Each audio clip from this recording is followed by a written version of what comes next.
با سلام خدمت بینندگان عزیز، دوستان خوبمون. یه دستگاه HP 426 DN، دستگاه 4 کاره برند HP. مشتری آورده که یه ارور روشه.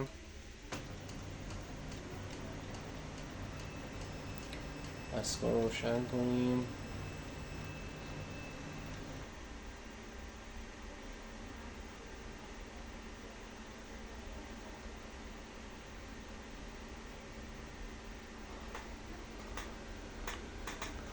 خب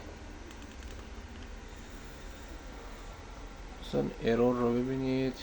NG cable connection، یکی از کابل ها احتمالاً انجین کامیونیکیشن ارور یا بورد هست، یا یکی از کابل هامون احتمالاً قطعه یا بد جا زدن دوستان.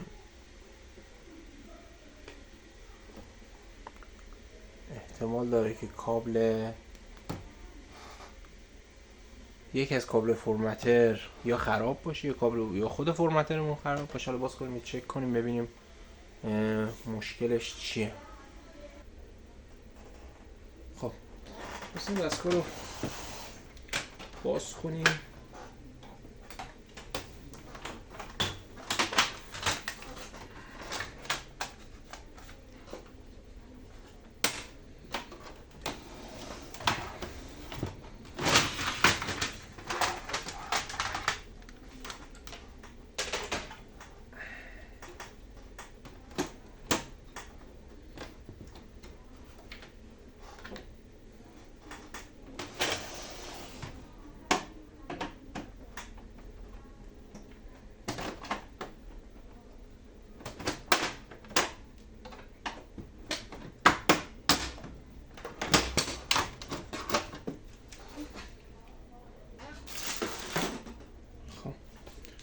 دوستان عزیز،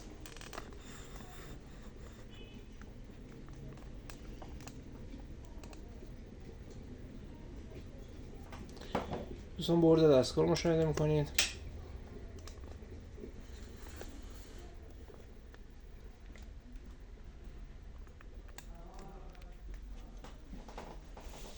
خب کابل ها رو چک میکنیم دوستان.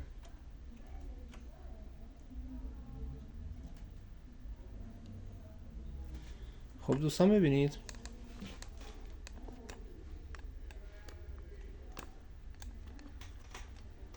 این کابل رو ببینید، این اشتباه جا خورده، اصلا جا نخوره. نگاه کنید اصلا جا نخوره. حالا ما اینو جا میزنیم، احتمالا مشکلمون حل میشه.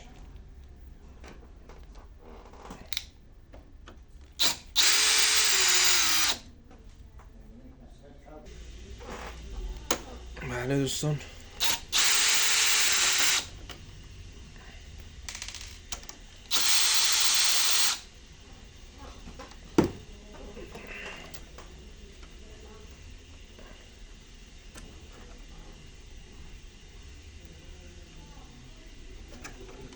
خب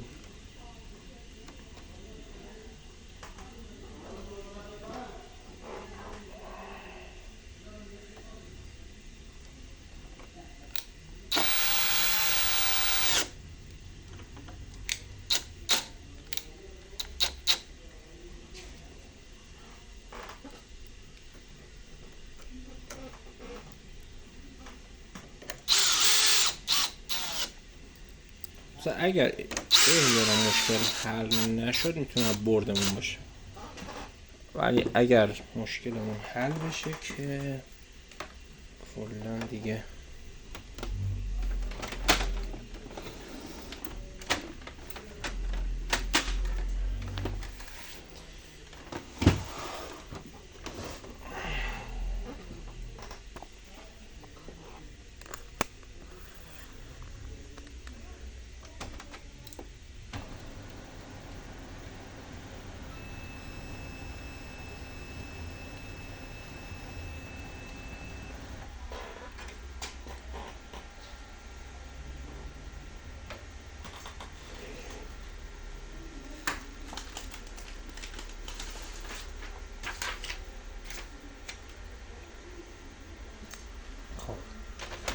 میبینیم چه مشکل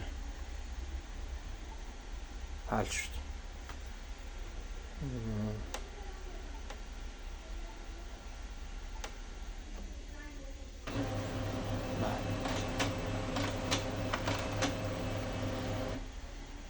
خب دوستان تست نهایی رو انجام میدیم. یه دمو پیج